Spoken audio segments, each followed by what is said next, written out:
감사합니다. 귀한 찬양 준비 감사하고 또 예배 오신 우리 모든 우리 교우들 또 축복하고요. 또 예배를 돕는 우리 또 모든 분들에게 하나님의 은혜가 있기를 바라고요. 또 여러분과 저 예배드리면서 또 소망이 회복되는 귀한 예배가 되기를 또 축원드립니다. 우리 질문 1번 한번 같이 한번 읽어보겠습니다. 세례 요한은 왜 믿음이 흔들렸을까요? 사실 예수님의 공생애에서 가장 중요한 인물을 들려면 세례 요한을 들 수가 있어요. 세례 요한은 예수님의 공생을 시작하는 그 단계에서 예수님을 소개하고 또 굉장히 중요한 역할을 세례 요한이 하게 됩니다. 그래서 주님이 오시는 길을 예비한 사람, 그리고 회개로 준비시켰던, 말씀으로 준비시켰던 사람이 이제 세례 요한이거든요. 그래서 예수님을 가리켜서 세상 죄를 지고 가는 하나님의 어린 양 이렇게 선언할 만큼 놀라운 그런 통찰력을 가진 사람이 세례 요한이었어요. 근데 오늘 본문에 보시면 그 세례 요한이 감옥에 들어가게 돼요. 들어간 이유는 그때 이제 헤롯 안티파스가 그 이스라엘의 이제 분봉 왕이었어요. 제일 높은 사람이었는데 이 헤롯 안티파스는 좋은 그런 왕이 아니에요. 그리고 근친 상간을 이제 하게 되는, 그리고 아주 이렇게 가족을 죽여버리는 정도로 좀 정신도 이상하고, 그래서 이제 세례 요한이 헤롯 안티파스의 그런 죄를 지적하자 감옥에 그냥 가두게 돼요. 그리고 결국 세례 요한은 그 감옥에서 이제 죽게 되죠. 이제 오늘 이제 마태복음 11장은 세례 요한이 감옥에 있을 때 이제 그 세례 요한의 믿음이 예수님을 의심하는 그런 이제 믿음을 볼 수가 있는데요. 우리 마태복음 11장 우리 1절로 3절 다시 한번 읽어보겠습니다. 예수께서 12 제자에게 명하기를 마치시고 이에 그들의 여러 동네에서 가르치시며 전도하시려고 거기를 떠나 가시니라. 요한이 옥에서 그리스도께서 하신 일을 듣고 제자들을 보내어 예수께 여짜오되 오실 그이가 당신이 오니까 우리가 다른 일을 기다리오리이까. 그러니까 이제 세례 요한은 지금까지는 이제 예수님이 하나님의 아들이시고 그리고 세상 죄를 지고 가는 하나님의 어린 양이라고 고백했고요. 여자가 낳은 자 중에서 가장 큰 자라고 언급을 했고, 세례 요한은 우리가 아는 것처럼 광야에 외치는 소리였고 주의 길을 예비했던 그런 참 좋은 그런 이제 선지자였습니다. 자, 그런데 왜 세례 요한은 흔들렸을까요? 믿음이 좋았던 세례 요한인데 왜 세례 요한에게서 오늘 본문에 보시면 의심의 그런 말이 나오게 돼요? 이건 여러분과 저도 꼭 기억할 것은 예수님을 잘 믿다가도 한순간에 누구든지 신앙의 침체를 겪을 수 있다는 걸 기억하셔야 돼요. 그러니까 믿음은 절대 충만한 게 계속 지속되는 게 아니에요. 믿음이 좋았다가도 한순간에 내 믿음이 약해질 수 있다는 거. 믿음이 좋았던 사람도 한순간에 신앙에 엄청난 의심에 빠질 수 있다는 걸 기억하셔야 돼요. 그럼 누구나 의심을 할 수 있다는 거 우리가 알아야 되는데요. 그러니까 여러분, 의심 없이 잘 믿는 사람은 아무도 없어요. 그리고 신앙은 아무리 좋아도 저부터라도 신앙은 좋다가도 약해지고, 신앙은 충만하다가도 또 침체에 빠지고, 신앙은 뜨겁다가도 누구든지 신앙이 이렇게 변할 수 있음을 꼭 기억하셔야 돼요. 근데 여기서 이제 중요한 건 신앙의 의심에는 항상 사탄의 유혹이 있다는 것을 꼭 기억하셔야 돼요. 그러니까 세례 요한이 이제 믿음이 약해졌어요. 이제 오늘 이제 그걸 이유를 좀 보고자 하는데요. 이제 그 이유는 사단이 세례 요한한테 이제 의심의 씨앗을 심어주게 됐는데요. 자, 2절을 우리 한번 다시 한번 보세요. 그럼 왜 세례 요한은, 왜 믿음이 좋았던 세례 요한이 갑자기 이렇게 믿음이 흔들렸을까요? 여러분과 저도 믿음이 좋다가도, 신앙이 좋다가도 왜 한순간에 믿음이 약해질까요? 왜 의심이 들까요? 자, 2절을 다시 한번 보세요. 세례 요한 지금 어디에 있다고 나오고 있죠? 요한이 옥에서 그리스도께서 하신 일을 듣고, 여기서 문제가 생겨요. 요한이 옥에 있었기 때문에 믿음이 약해졌어요. 세례 요한이 의심의 덫에 빠진 이유는 첫 번째는 환경의 악조건 때문에 그래요. 요한이 옥에서, 지금 요한은 헤롯 왕의 미움을 받아서 옥에 갇혀 있어요. 여러분, 사람은요, 육체의 제한을 받게 되면 누구든 변하게 되어 있어요. 이게 참 인간의 약한 면이고 인간의 어떤 그 연약함이에요. 사람은 누구든 환경의 영향을 받게 되어 있어요. 그러니까 옥에 있을 때 세례 요한이 믿음이 좋았던 사람이에요. 근데 옥에 갇혀 있을 때 세례 요한은 그 좋았던 믿음이 환경의 악조건으로 인해서 약해졌다는 거예요. 세례 요한은 결국 목 베어 죽임을 당하게 되죠.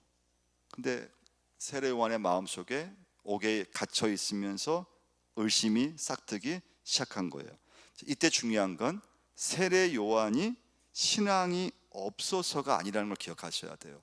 사람은 누구나 환경이 어려울 때 어느 한순간 마음의 동요, 믿음이 좋았다가도 환경이 어려움이 딱 처하게 되면, 문제가 있게 되면 누구든지 마음에서의 혼란이 일어나게 되었다는 거예요.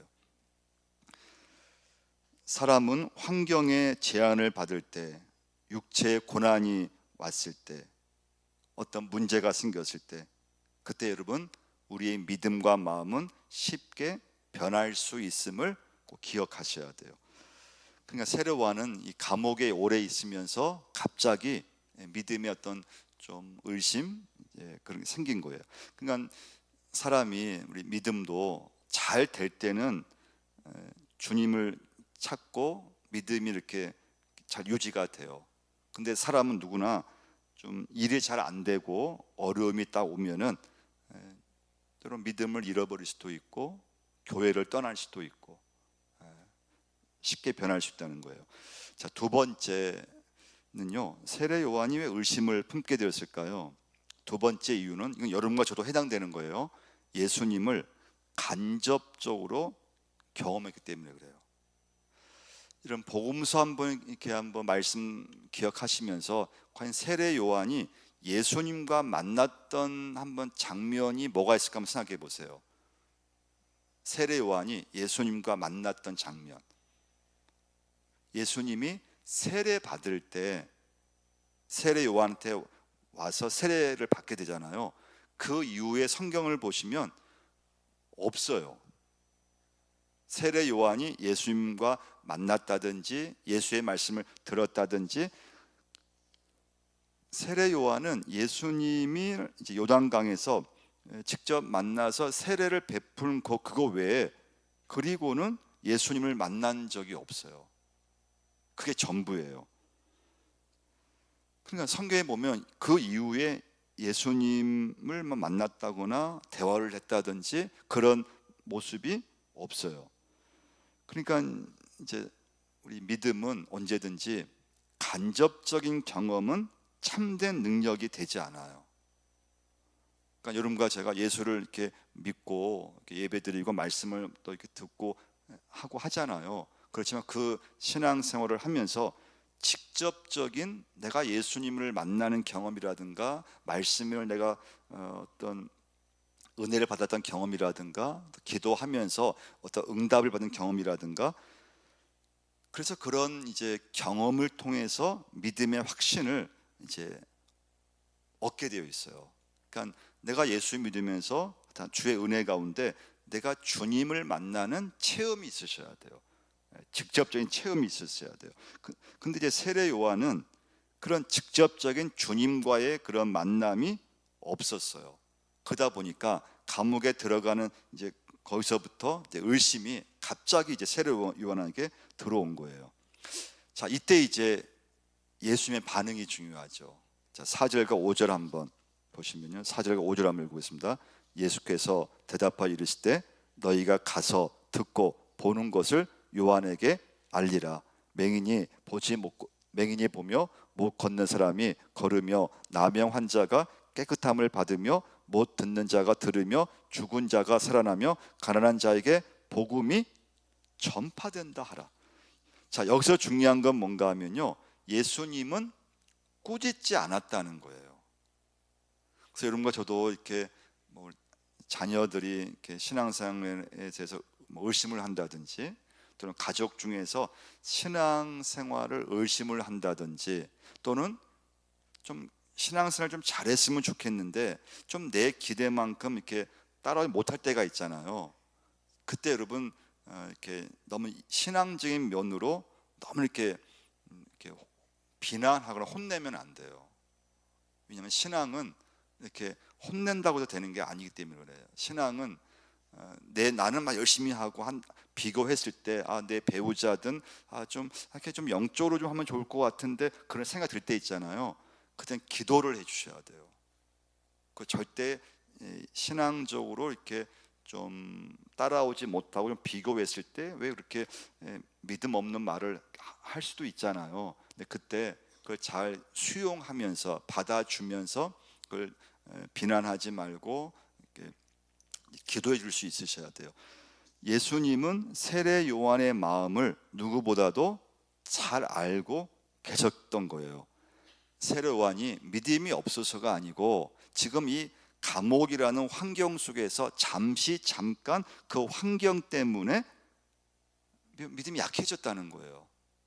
그래서 세례 요한이 제자들을 보내서 예수님께 의심스러운 그런 질문을 했지만, 예수님은 그런 세례 요한의 그런 이제 어떤 신앙을 꾸짖지 않으시고 이해하셨다는 거예요. 그리고 중요한 건 하나님 말씀을 주셨어요. 그게 5절 말씀이에요. 이 5절 말씀은 이사야서 35장 5절과 6절 말씀, 이사야서 61장 1절 말씀을 인용하는 말씀이에요. 다시 한번 5절 한번 보실까요? 다시 한번 읽어보겠습니다. 맹인이 보며 못 걷는 사람이 걸으며 나병 환자가 깨끗함을 받으며 못 듣는 자가 들으며 죽은 자가 살아나며 가난한 자에게 복음이 전파된다 하라.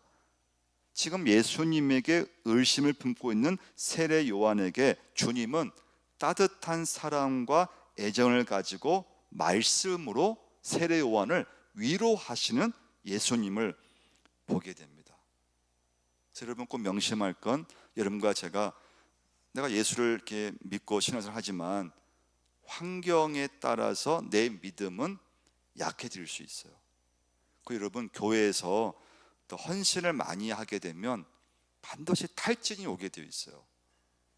그래서 항상 공급을 이렇게 내가 받지 않으면, 내가 교회에서 봉사하든지 또는 찬양을 이렇게 또 단원에서 봉사하든지 또 교회학교 교사로 봉사하든지 구역장을 봉사하든지 하여튼 교회에서 이렇게 헌신을 하게 되면, 봉사를 하게 되면요 반드시 탈진이 오게 되어 있어요. 그러니까 지치게 되어 있어요. 그래서 여러분 신앙이라고 하는 것은 절대 그 사람이 믿음이 아무리 좋아도 항상 충만한 게 아니에요. 그리고 충만한 유지될 수 있는 게 아니에요.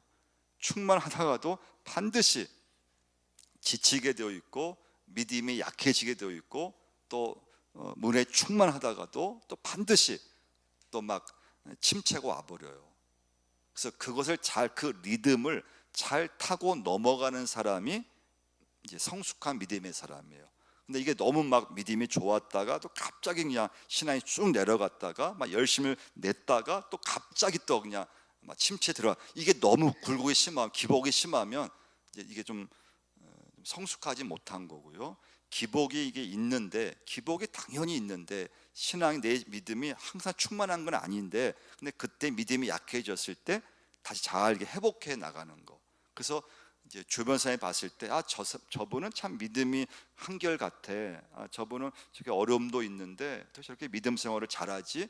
그런 이제 신앙을 자기 나름으로 유지를 하는 거예요. 자, 6절 한번 읽어보겠습니다. 누구든지 나로 말미암아 실족하지 아니하는 자는 복이 있도다 하시니라.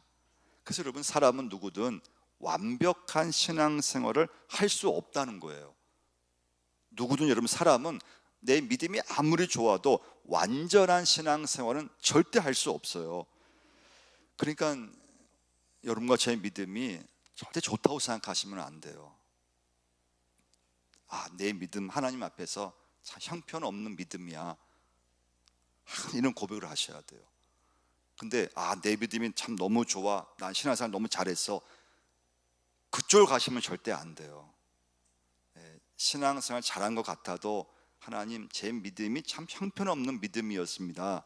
그러나 하나님께서 저의 믿음을 참 의심도 위기도 있었고 여러 가지 그런 참 신앙의 회의도 있었고 약해지도 있었는데 하나님께서 저의 믿음을 오늘까지 붙잡아 주셨습니다. 할렐루야. 그래서 오늘 믿음 생활은요, 하나님의 은혜로 하는 거예요. 하나님이 여러분과 제 믿음을 붙잡아 주시기 때문에 할 수 있는 거예요. 그래서 여러분 절대 내 믿음에 대해서 너무 이렇게 자부심을 갖고 있으면 안 돼요. 그런 믿음 생활을 이렇게 잘하는 게 아니에요. 참 저의 믿음이 너무 부족합니다. 제가 믿음을 한다고 했지만 참 제 믿음은 가장 참 연약한 믿음입니다. 하나님 앞에서 제 믿음은 아무것도 아닙니다. 여러분 그런 고백을 자꾸 하셔야 돼요. 질문 2번 한번 보시면요, 한번 읽어보겠습니다. 천국은 침노하는 자의 것이라는데 그 의미가 무엇입니까? 여기 좀 어려운 부분인데요, 12절을 한번 보시면요, 12절 읽어보겠습니다. 세례 요한의 때부터 지금까지 천국은 침노를 당하나니 침노하는 자는 빼앗느니라. 세례 요한의 때부터 지금까지 천국은 침노를 당하나니 침노하는 자는 빼앗느니라. 자, 이건 두 가지 해석이 있는데요, 한번 그 말씀 교재 한번 보시면 1번, 2번 있잖아요. 자, 1번 한번 읽어보겠습니다. 수동태적으로 해석하면 천국은 계속해서 폭력을 당하고 있다는 뜻입니다. 자, 2번 중간태로 해석하면 천국은 진지하게 헌신하는 하나님의 사람들에 의해 점령된다는 뜻입니다. 그러니까 전혀 다르게 이제 이게 해석이 돼요. 세례 요한의 때부터 지금까지 천국은 계속해서 폭력에 의해서 침노를 당하고 있었다는 거예요. 침노하는 자가 천국을 빼앗았다는 말씀이에요. 좀 해석하기 어려운 말씀이에요. 자, 침노를 당한다라고 하는 이 이제 헬라어에는 두 가지 시제를 갖고 있어요. 첫 번째 시제로 해석하면 수동체적인 해석인데요, 이것은 천국, 하나님 나라가 좀 나쁜 사람들에 의해서 계속 천국이 또는 교회가 이 세상에서 당하고 있다는 거예요. 그러니까 세례 요한을 보면은 바리새인과 서기관들에 의해서 세례 요한은 또 예수님은 심한 공격을 받고 있었던 거죠. 또 세례 요한은 지금 어디에 있다 그랬습니까? 감옥에 있는데 왜 감옥에 있습니까? 하나님의 말씀으로 헤롯의 왕의 잘못을, 죄를 지적했는데 그거를 통해서 미움받아서 감옥에 집어넣은 거거든요. 그러니까 헤롯 왕에 의해서 세례 요한은 감옥에 갇혔고 결국 사형까지 당하고 마는데, 그러니까 세례 요한의 때부터 지금까지 천국이 악한 자들에 의해서 침노받는 현상이 일어난다는 거예요. 이게 지금까지 일어난다는 거예요. 자, 두 번째 해석인데요, 중간태로 해석할 수 있는데요, 이건 반대예요. 이 세상이 그래도 하나님의 말씀대로 사는 사람들에 의해서 천국이 점점 확산돼 간다는 거예요. 예수 믿는 사람들에 의해서 가정이 하나님의 나라로 가정이 또 이루어지고 일터와 사업장이 그래도 믿음으로 살려고 하는 사람들에 의해서 그래도 어떻게 하든지 이 세상 속에서 하나님의 나라를 이렇게 점점 이렇게 이제 확산되어 간다는 거예요. 그러니까 똑같은 말씀인데 어떻게 해석하느냐에 따라서 이제 달라지는 거예요. 근데 이제 두 번째 해석이 이제 본문의 해석으로 하시는 게 좋아요. 세례 요한의 때 후부터 하나님 나라의 복음이 전파되어서 사람마다 심령마다 하나님의 말씀이 천국이 침노하고 있다는 거예요. 말씀이 임한다는 거예요. 그러니까 세례 요한은 이제 우리 아는 것처럼 광야에 살았잖아요. 그리고 일부러 메뚜기와 석청을 먹고 살았어요. 그리고 말씀을 전파했을 때 그 당시 많은 사람들이 세례 요한의 말씀을 들어왔다 그랬잖아요. 근데 그런 모습이 하나님 말씀이 사람들에게 심령 속에 점점 확산되어 가는 거예요. 이건 여러분과 저에게 적용한다면 오늘 여러분과 저에게 하나님 말씀을 통해서 내 심령이 하나님 나라가 내 심령을 다스려가는 역사가 일어날 줄 믿습니다. 그리고 우리 가정, 내 가정 속에 하나님 나라가 또 임할 줄 믿습니다. 근데 이게 늘 영적 싸움이기 때문에 늘 이게 반대가 될 수 있다는 거예요. 하나님 나라가 이루어져야 되는데 또 반대로 하나님 나라를 또 내 믿음의 가정을 막 어지럽게 만들고 어렵게 만드는 그런 일이 또 일어날 수 있다는 거예요.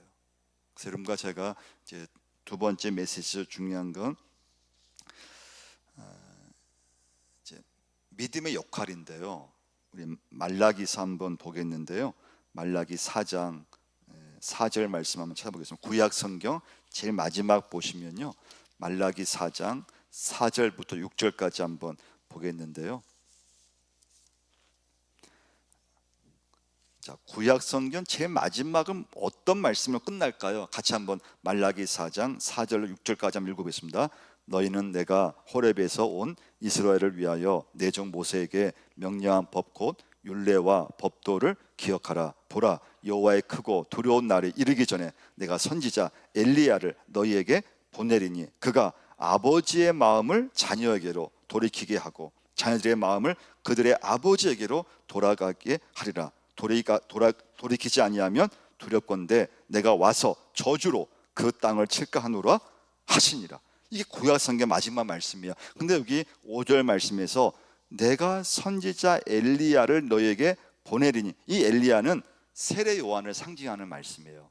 그래서 세례 요한이 마태복음 이제 보면은 말라기 시대와 마태복음 시대에 요 기간을 보통 한 신구약 중간세라고 해요. 한 400년이 지나고 나서 하나님 말씀한 대로 세례 요한을 보내게 돼요. 자, 근데 6절 말씀 보시면 그럼 세례 요한의 역할이 뭐냐? 돌이키게 하는 역할을 했다는 거예요. 그가 아버지의 마음을 자녀에게로 돌아가게 하고 자녀들의 마음을 그들의 아버지에게로, 하나님 아버지에게로 돌이키게 하리라.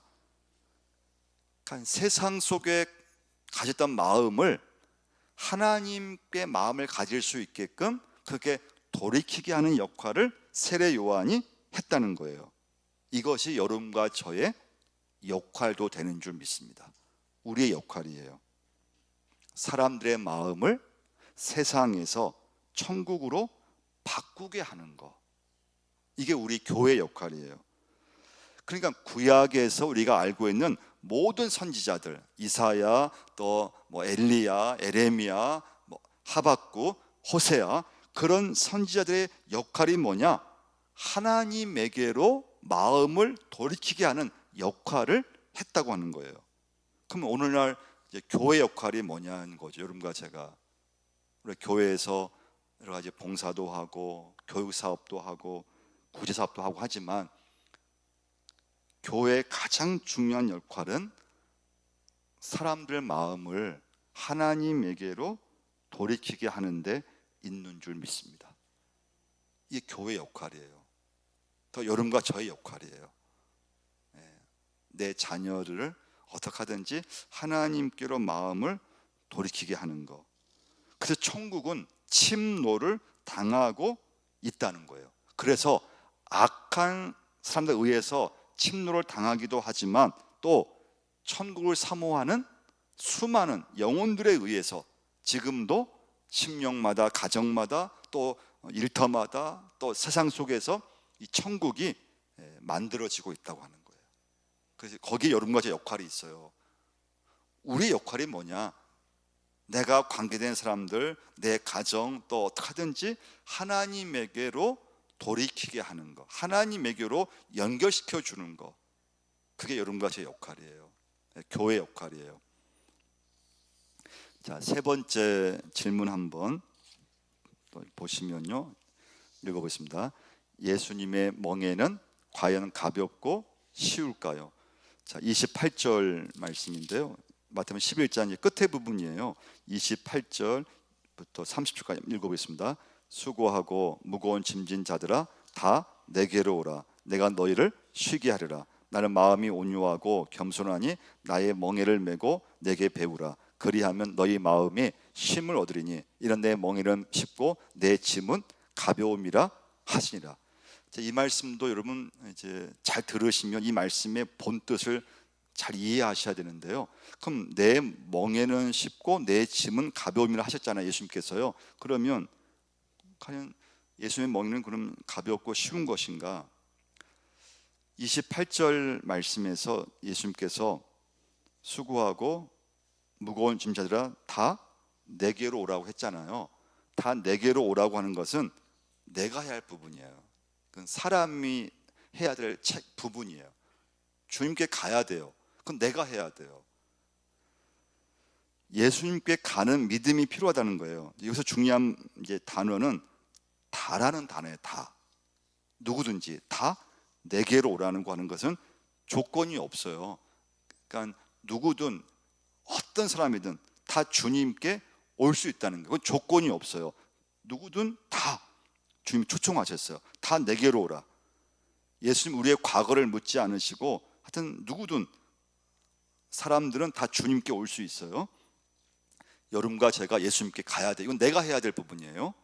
자, 그 다음 내가 너희를 쉬게 하리라는 이 말씀은 하나님이 하시는 부분이에요. 자, 근데 여기서 중요한 건 쉰다는 말씀이 나오잖아요. 내가 너희를 뭐라고 했습니까? 쉬게 하리라. 또 내 멍에는 가볍고 내 멍에는 쉽고 내 짐은 가볍다 그랬잖아요. 또 너희 마음에 쉼을 얻는다 그랬잖아요. 이 쉰다는 게 뭘까요가 중요해요. 이 쉰다는 뜻의 원뜻은 뭔가 하면 새롭게 한다는 뜻이 있어요. 새롭게 한다. 다시 살려준다. 다 내게로 오라. 그리고 내가 너희를 쉬게 하리라. 이 쉰다는 것의 뜻이 뭔가 하면 우리 심령을 새롭게 한다. 다시 나를 살려준다. 그러니까 주님께 가면 주님께서 나를 만져주시고 나에게 안식을 주시고 나를 내 심령을 새롭게 만들어 주는 줄 믿습니다. 자, 29절 말씀 보시면 나는 마음이 온유하고 겸손하니 나의 멍에를 메고 내게 배우라. 나의 멍에를 메고 내게 배우라. 그리하면 뭐라고 했습니까? 너희 마음이 쉼을 얻으리라. 자, 여기서 뭐라고 하셔서 주님께서 나의 멍에를 메고 나의 멍에를 메야지만 그리하면 너희 마음이 쉼을 얻는다는 말씀이에요. 예수님은 멍에를 메어야 안식이 있다고 말씀하셨어요. 여러분 우리가 참 이제 살면서 일을 너무 많이 하면은 피곤하잖아. 일을 많이 하면 피곤해요. 몸이 일을 많이 하면 피곤하면은 좀 쉬어야 돼요. 근데 여러분 반대로 일이 없으면 어떻게 될까? 일이 아예 없어요. 그럼 더 피곤하다고 그래요. 일이 많아도 피곤하고요.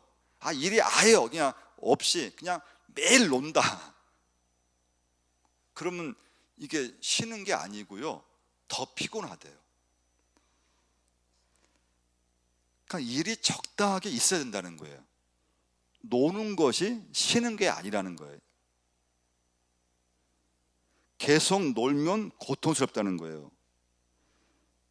근데 오늘 이제 말씀에서 다 내게로 오라. 그리고 내가 너를 쉬게 하리라. 쉰다는 건 설득한다는 뜻이 다시 살려준다는 말씀이 있다 그랬잖아요. 근데 주님께서 나의 멍에를 메라는 말씀이에요. 그리하면 너희 마음이 쉼을 얻겠다 그랬어요. 우리 생각에는 주님께서 멍에를 풀어주셔야지, 멍에를 풀어주셔야지 내가 안식할 수 있고, 멍에를 풀어주셔야지 내가 쉴 수 있고 문제가 해결될 수 있고, 그러면 나를 괴롭히는 그런 사람을 없애주든지 나를 지금 힘들게 하는 그런 좀 환경을 없애주든지. 근데 주님은 그런 말씀을 하지 않으셨다는 거예요. 이게 오늘 마지막 메시지의 중요한 이제 메시지예요. 예수님께서 너를 괴롭히는 사람을 없애주겠다, 너를 힘들게 하는 사람을 없애주겠다고 말씀하지 않았다는 거예요. 환경을 어떻게 변화시키겠다, 너의 고통스러운 현실을 내가 바꾸어 주겠다, 그렇게 말씀하신 적이 성경에는 한 군데도 없다는 거예요. 근데 우리는 이제 여러분과 저는 살면서 환경이 어렵고 현실이 어려우면 우리 자꾸 환경을 바꾸자고 기도를 하잖아요. 하나님, 저를 힘들게 하는 그 사람을 하나님 없애주든지 바꾸어 주든지, 하나님 참 저 사람 때문에 너무 힘듭니다. 우리는 항상 그 기도를 이렇게 하는데, 근데 주님께서는 그렇게 말씀하신 적이 없다는 거예요. 사람을 바꾼다든지 환경을 바꾸시겠다는 말씀이 없어요. 그래서 오늘 이 마지막 세 번째 메시지는 주위 환경, 나의 현실이 바뀐 게 된다는 뜻이 아니고 내가 바뀌어야 된다는 뜻을 말씀해 주고 있어요. 멍에를 푸는 것이 안식이 아니고 내가 지금 갖고 있는 내 멍에는 좀 내려놓고 주님의 멍에를 메어야 된다는 거예요. 그러면 안식이 온다는 거예요. 할렐루야. 예수님이 만들어주는 그 멍에를 내가 메고 있으면 안식이 있다는 거예요. 예수님은 여러분과 저에게 가볍고 내 몸에 잘 맞는 멍에를 내게 주셨다는 거예요. 내 멍에를 메라는 거예요. 그러니까 참 이건 어려운 거죠. 지금까지는 나 혼자 내 멍에라고 생각했고, 근데 그 내가 생각했던 멍에라고 했던 건 벗어버리고 주님이 주시는 멍에, 그리고 그 멍에를 나 혼자 하는 것이 아니고 주님이 내게 준 멍에를 주님과 함께 믿음의 길을 걸어갈 때, 그때는 그 모든 멍에가 고생스럽지 않다는 거예요. 그 이유는 예수님께서 같이 고생을 해주기 때문에 그 고생길을 때로는 기쁘게 감사하게 걸어갈 수 있다는 거예요. 그래서 여러분과 제가 참 이건 어려운 그런 이제 적용인데요. 우리 인생에 살면서 우리는 좀 어려움이 있고 하면 저부터라도 하나님, 이 환경을 좀 하나님께서 좀 변화시켜 주옵소서. 힘들어하는 사람이 있다면 하나님, 저 사람을 좀 변화시켜 주옵소서. 우리는 자꾸 그쪽으로 가게 되는데, 오늘 말씀을 묵상해 보면 주님께서는 그쪽이 아니에요. 그리고 그 현실을 힘들지만은 받아들이면서 내가 생각한 나의 멍이라고 생각했던 거는 내려놓아야 되고, 근데 주님께서 주시는 그 멍에를 주님과 함께 메고 가면은 그 멍에가 무겁지 않다는 거예요. 가볍다는 거예요.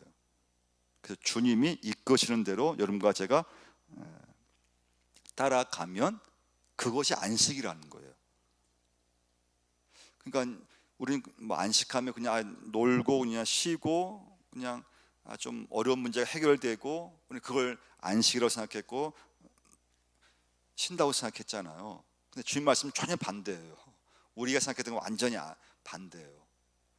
그래서 오늘 본문을 여러분 한번 곰곰이 한번 생각해 보시면서 내 믿음이 환경이 참 어려우면은 우리 믿음을 받게 되어 있어요. 믿음은 좋다가도 절대 사람의 믿음은 절대 여러분 영원하지 않다는 거. 믿음은 좋다가도 또 금방 약해지고 또 충만하다가도 또 침체가 돼버리고, 그걸 잘 이제 리듬을 잘 타면서 이어가야 되고요. 그리고 쉰다고 해서 이것이 쉬는 게 안식하는 게 아니고, 여러분과 제가 주님이 내게 주신 그 멍에를 그걸 회피하지 않고 그걸 잘 받아들이면서, 근데 내가 혼자 힘으로 하는 것이 아니고 주님과 함께 그 멍에를 지고 함께 갔을 때 그게 안식이라고 하는 거예요. 그 쉼이 온다는 거예요. 그래서 여러분과 저를 새롭게 만드신다는 거예요. 할렐루야. 같이 한번 기도하겠습니다.